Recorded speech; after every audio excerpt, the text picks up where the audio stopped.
Welcome to another episode of Gurdjieff's Confessional Stories. In today's episode, Gurdjieff shares memories of how he used his unusual mystical methods to disrupt the mechanical patterns of his disciples. If these explorations resonate with your soul, we invite you to subscribe to this channel. Your support inspires us to continue this journey. Now, without any further delay, let's listen to Gurdjieff's confession. Have you ever watched yourself reach for your morning coffee without deciding to do so? Your hand moving like clockwork, your thoughts elsewhere, your body performing its ritual while you remain absent from your own life? This question haunts me still. I have spent decades observing humanity move through existence like sophisticated machines, repeating patterns inherited from yesterday, driven by invisible gears they never pause to examine. They call this living. I call it the deepest sleep. In my youth, wandering through the monasteries of Tibet and the sacred schools of the East, I encountered a truth that shattered my comfortable illusions. Human beings live in prison. The bars are invisible, the walls are made of habit, and the guards are our own thoughts, endlessly circling like trained dogs. I watched myself then, really watched, for the first time. My anger arose without my permission. My desires pulled me like puppet strings. My thoughts churned on their own, a mill grinding the same grain over and over. Where was I in all of this machinery? The horror of this recognition drove me deeper into my search. The ancient teaching spoke of consciousness as something to be earned, cultivated like a rare plant in hostile soil. Most live and die without ever tasting true awareness. They dream they are awake, which makes their sleep impenetrable. When I established the Institute for the Harmonious Development of Man at the Prieuré in Fontainebleau, I created something unprecedented. A laboratory for shattering human mechanicality. My methods shocked those who came seeking gentle wisdom. They found instead a forge where false personalities could be melted down and reformed. I remember Catherine Mansfield arriving at our gates, dying of tuberculosis, seeking peace. Instead, I put her in the cowshed. The academics were scandalized. How could I place a refined writer among the animals? They missed the point entirely. In that barn, breathing the earthy air, watching the simple truth of animal existence, she found something her literary circles could never give her: direct contact with life itself. The physical labor at the Prieuré served as my first hammer against sleep. Intellectuals who lived in their heads found themselves digging trenches at dawn. Their bodies screamed, their minds protested, their precious self-images cracked. A famous psychologist came to study my methods. I handed him a shovel. For weeks he moved earth from one place to another, then moved it back. Meaningless? Only to his thinking mind. His body was learning a different lesson. One morning, after hours of digging, he stopped mid-motion. His eyes changed. For the first time in his life, he was completely present in his body, aware of each muscle, each breath, each grain of soil. The intellectual fog had lifted. He wept like a child discovering sight. Comfort is the enemy of consciousness. In comfort, we sink deeper into mechanical patterns. So I became a master of productive discomfort, a surgeon of the psyche who knew where to cut. I recall a wealthy woman who came to me, proud of her spiritual achievements, her meditation practices, her years of study. During dinner in front of the entire community, I looked at her and said, "You smell like a dead dog. Your spiritual perfume cannot hide the stench of your vanity." The room froze. She turned white, then red. Rage flashed in her eyes. Then something extraordinary happened. She saw her rage, saw her vanity exposed and writhing like a creature pulled from under a rock. In that moment of humiliation, she experienced herself truly for the first time. Years of meditation had not given her what one moment of having her mask ripped away provided. My insults were never cruelty. They were precision instruments. Each person required a different shock to break their particular pattern of sleep. The businessman needed his greed exposed. The artist needed his pretensions shattered. The devoted wife needed to see her suffocating possessiveness. I became whatever monster they needed to see in order to finally see themselves. My notorious feasts served a particular purpose that few understood. I would gather my students for elaborate dinners, ply them with alcohol, demand they drink toast after toast. As the wine flowed, I watched. Who maintained awareness as their body became intoxicated? Who disappeared entirely into drunkenness? Who could observe their own dissolution without being swallowed by it?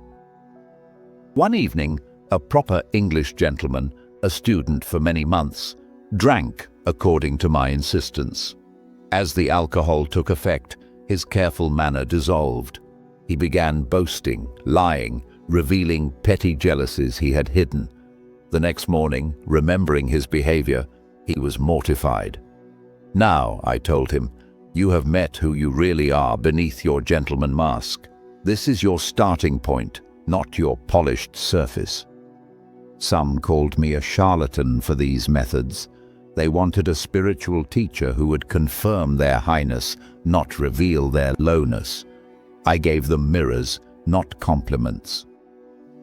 Money became another of my tools, perhaps the most misunderstood. I would suddenly demand large sums from students, sometimes their entire savings. The request came without warning, without explanation. Those who gave mechanically, from fear or the desire to please, learned nothing. Those who gave consciously, seeing their own attachment and choosing to act anyway, took a step toward freedom. Those who refused, but saw clearly why they refused, saw their fear, their identification with security, they too gained something precious. A successful merchant once came to study with me. After months of work, I demanded 10,000 francs. His face went through extraordinary changes: shock, anger, calculation, fear. Finally, he said, "I see what you are doing. You want me to see how this money owns me." He gave the money, not to please me, but as an act of seeing his own slavery to material security. I returned it all a week later. The lesson was learned. The money was merely a prop. Perhaps my most lasting contribution was the creation of the movements, sacred dances that demanded impossible attention. These were not performances, but laboratories of awareness. Each gesture had to be precise, each transition conscious. The mind could not wander for an instant, or the movement would collapse. I watched students struggle with simple sequences, their bodies revealing every moment of mental absence. A hand would drift, a foot would hesitate, and in that deviation, they could see exactly when and how they fell asleep. Some wept with frustration. Others laughed at recognizing their complete inability to maintain continuous awareness for even 30 seconds. One young woman practiced a particularly demanding sequence for months. Each time she thought she had mastered it, I would add a new element, count backwards from 100 while moving, or maintain a specific facial expression throughout. Her irritation with me grew, but so did her capacity for divided attention. The day she performed the complete movement while carrying on a coherent conversation, maintaining perfect form, she understood. She had developed a new organ of awareness. She was no longer entirely mechanical. I delighted in giving contradictory instructions to different students, then watching the collision. To one, I would say, The dining room must be cleaned from east to west. To another, Mr. Gurdjieff specifically instructed that cleaning must proceed from west to east. When they met, confusion reigned. Who was right? Who had the true instruction? The conflict that arose showed each person their mechanical need to be right, their identification with their position. Some fought viciously over the correct way to clean a floor. In their fighting, they revealed their entire psychology, their need for authority, their fear of being wrong, their inability to hold paradox. The wise ones eventually laughed, seeing the game. The floor got cleaned either way. Their certainty was the real dirt that needed removing. My harshest method was sudden dismissal. Students who had given everything to be near the work would find themselves banished without warning. Years of dedication apparently counted for nothing. I would simply say, "Go. You are no longer welcome here." The reactions taught everything. Some raged against the injustice. Some begged for explanation. Some fell into despair. A precious few understood. This too was a lesson. Could they maintain what they had learned without the structure, without the teacher, without the community? Or had they been depending on external conditions for their inner work? One man I dismissed after 5 years of intensive work. He left without protest, continued his practices alone, and developed in ways that would have been impossible within the comfortable structure of the Institute. When he returned years later, I embraced him. He had graduated from student to practitioner. The dismissal was his final examination. I fostered conflicts between students deliberately, watching how completely they would identify with their positions, their wounded feelings, their righteous anger. 2 women, both serious students, I set against each other through careful manipulation. Each thought the other was receiving preferential treatment. Their jealousy grew like a poisonous plant. During one of our gatherings, their conflict exploded. They accused each other viciously, years of spiritual work forgotten in an instant. When their fury was spent, I asked them, "Where were you during this performance? Who was speaking?" The recognition hit them simultaneously. They had disappeared entirely into their emotions, become mechanical puppets dancing to the strings of jealousy and hurt. From that day, they worked together, each serving as a reminder to the other of how easily one could fall asleep. You may wonder at my cruelty. Why create such suffering for those who came seeking wisdom? The answer is simple and terrible. Without seeing our mechanicality, we cannot become free of it. A prisoner who dreams he is free will never attempt escape. My role was to be the alarm clock that could not be ignored, the shock that interrupted the comfortable dream. Each method, the labor, the humiliation, the excess, the demands, the movements, the contradictions, the dismissals, the conflicts, served one purpose: to create a moment of seeing. In that moment of clear sight, when a person truly observes their own mechanical nature, lies the seed of possible transformation. I gave no one enlightenment. That is not within any teacher's power to give. I gave them verified glimpses of their own sleep. What they did with those glimpses determined their fate. Now I see the same patterns everywhere. Humanity remains asleep, perhaps more deeply than ever. We have created more sophisticated dreams, technological wonders that allow us to sleep more comfortably, distractions that make awakening seem unnecessary. Yet the work continues. In every generation, a few individuals sense the prison walls. They feel the mechanical nature of their thoughts, their emotions, their actions. They hunger for something more real than the collective dream. For these rare ones, the methods remain. The shocks that awaken are always available for those who can bear them. Life itself becomes the teacher for those who know how to read its lessons. Every moment of friction, every disappointment, every failure of our mechanical patterns to produce happiness, these are invitations to wake up.